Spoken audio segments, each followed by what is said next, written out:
Kantara chapter 1 ಈ ಸಿನಿಮಾದ trailer cut ನೋಡಿದ ಮೇಲೆ ನನ್ಗನ್ಸಿದ್ದು ಒಂದೇ, ಲಿಟ್ರಲಿ ಗೂಸ್ ಬಂಪ್ಸ್. ಯಾವುದೇ ಕಾರಣಕ್ಕೂ ಈ ಸಿನಿಮಾನ ಮಿಸ್ ಮಾಡ್ಲೇಬೇಡಿ. ಈ ಸಿನಿಮಾದ ಟಿಕೆಟ್ ಸಿಗಲಿ ಸಿಗದೆ ಇರ್ಲಿ, ಈ ಸಿನಿಮಾನ ನೋಡೋದಂತೂ ಮರಿಬೇಡಿ. ಯಾಕಂದ್ರೆ ಪರಭಾಷೆಯ ಡಬ್ಬಾ ಡೈರೆಕ್ಟರ್ ಗಳು ತೆಗೆಯುವ ಡಬ್ಬಾ ಸಿನಿಮಾಗಳಿಗೆ 1000-2000 ಕೊಟ್ಟು ಅವರ ಸಿನಿಮಾಗಳನ್ನು ನೋಡಿ ಅವರನ್ನು ಮೆರೆಸ್ತೀವಿ.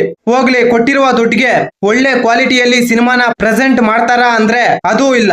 ಅಂತದ್ರಲ್ಲಿ ರಿಷಬ್ ಶೆಟ್ರು 2 ವರ್ಷ ಟೈಮ್ ತೆಗೆದುಕೊಂಡು ಹೈ ಕ್ವಾಲಿಟಿ ಕಂಟೆಂಟ್ ವಿಜುವಲ್ಸ್ ನೊಂದಿಗೆ ನಮ್ಮ ಮಣ್ಣಿನ ಆಚಾರ ವಿಚಾರ ಸಂಪ್ರದಾಯ ದೈವದ ಕುರಿತು ಒಂದು ಸಿನಿಮಾನ ಅದ್ದೂರಿಯಾಗಿ ತೆರೆ ಮೇಲೆ ತರ್ತಿದ್ದಾರೆ ಅಂದ್ರೆ ಈ ಸಿನಿಮಾನ ನೋಡ್ದಿದ್ರೆ ಹೆಂಗೆ ಅಂತ ನಮ್ಮ ಟ್ರೇಡ್ ಪಂಡಿತರು ಪ್ರಶ್ನೆ ಮಾಡ್ತಿದ್ದಾರೆ. ಇನ್ನು ಈ ಕಾಂತಾರ ಚಾಪ್ಟರ್ 1 ಟ್ರೈಲರ್ ವಿಚಾರಕ್ಕೆ ಬಂದ್ರೆ, ಹಿಂದೆ ಬಂದ ಕಾಂತಾರ ಸಿನಿಮಾದಲ್ಲಿ ದೈವದ ವೇಷ ಹಾಕೊಂಡಿರುವ ವ್ಯಕ್ತಿ ಕಾಡೊಳಗೆ ಹೋಗಿ ಮಾಯವಾಗ್ತಾನೆ. ಆತ ಮಾಯವಾದ ಜಾಗದಿಂದ ಈ ಕಾಂತಾರ ಚಾಪ್ಟರ್ 1 ಕತೆ ಆರಂಭವಾಗುತ್ತೆ. ಅಂದ್ರೆ ಕದಂಬರ ಕಾಲದಲ್ಲಿ ಈ ಕತೆ ರನ್ ಆಗುತ್ತೆ. ಒಂದು ಕಡೆ ರಾಜಮನೆತನ, ಮತ್ತೊಂದು ಕಡೆ ಕಾಡಿನ ಜನರು, ಇವರ ಮಧ್ಯೆ ಸಂಘರ್ಷ.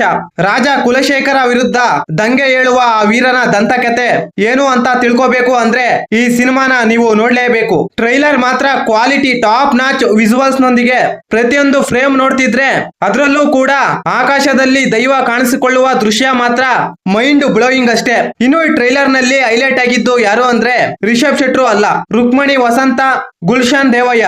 ಒಟ್ಟಾರೆಯಾಗಿ ಕಾಂತಾರ ಚಾಪ್ಟರ್ 1 ಟ್ರೈಲರ್ ಮಾತ್ರ ಟಾಪ್ ನಾಚ್ ವಿಜುವಲ್ಸ್. ಈ ಸಲ ಕಾಂತಾರ ಚಾಪ್ಟರ್ 1 2000 ಕೋಟಿ ಕಲೆಕ್ಷನ್ ಮಾಡೋದಂತೂ ಪಕ್ಕ. ಈ ಮಾಹಿತಿ ನಿಮಗೆ ಇಷ್ಟವಾಗಿದ್ದರೆ ಶಿವರಾಜ್ ಇನ್ಫೋ ಯೂಟ್ಯೂಬ್ ಚಾನಲ್ಗೆ ಸಬ್ಸ್ಕ್ರೈಬ್ ಮಾಡಿ, ಸಪೋರ್ಟ್ ಮಾಡಿ. Thank you for watching. ಧನ್ಯವಾದಗಳು.